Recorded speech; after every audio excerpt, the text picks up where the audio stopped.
What does a sanding sealer do? Okay, a sanding sealer is a traditional product and it's descriptive. It's a sealer.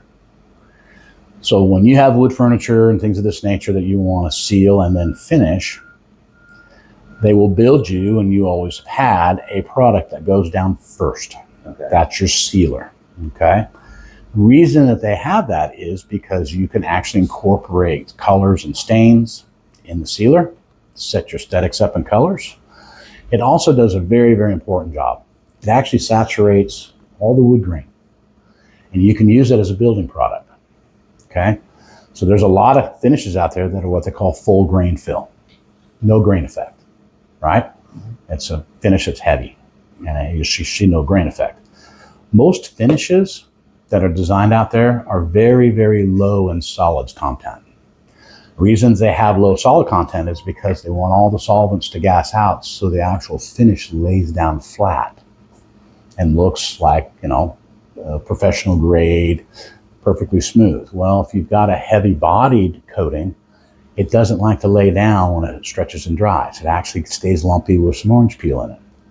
So there's several different reasons why they build a sealer, lock your wood down, protect it.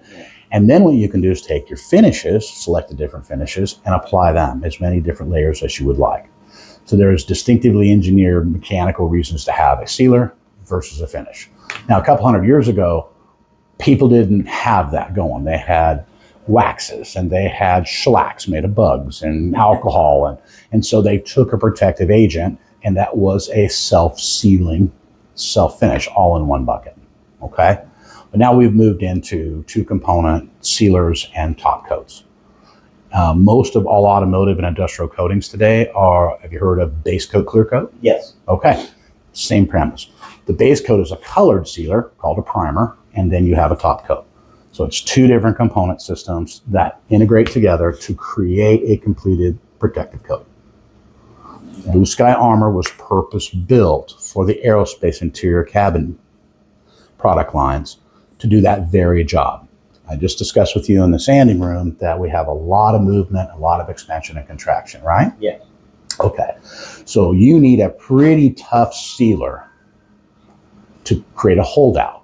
What a holdout is that if I were to take a piece of tin foil from the kitchen that we can crinkle, right? Pretty easy to bend tin foil, right? Yes. How easy is it to bend an actual sheet of aluminum? Not as easy, not quite as easy. Yeah, right? Okay. So if I don't want that substrate, that wood veneer, anything underneath my finishes to start expanding and contracting and pulling down on my finish, I need to build a pretty rigid platform that I can stick my finish on top of. So now I have a static control. My clear coat won't get drawn down into the grain if I've put a very rigid holdout sealer. This is what 1060 is designed to do. It is a liquid polymer. You spray, brush, and roll, right? And you cure it in 2 minutes and all that great stuff. But what it does come up with is very high modulus strength, okay? So it's actually like a piece of sheet metal sitting on top of that wood that you can see right through, okay? And it won't allow the top coat that you would build and put on top of it to be drawn in over time. So it stays static dimensionally, okay?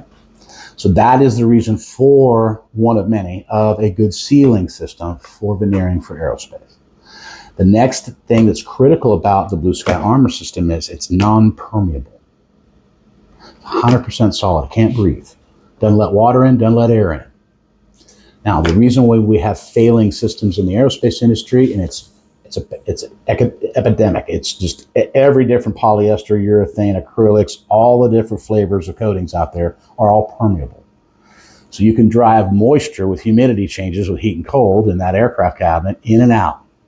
What's happening is why the water is driven into a piece of furniture inside an airplane is because 90+% of all the fire retardant treatments on the wood veneers that actually are legal to put in that airplane, they got to pass flame tests. FAR regulates and flame tests. You familiar with those? Oh, very. Okay.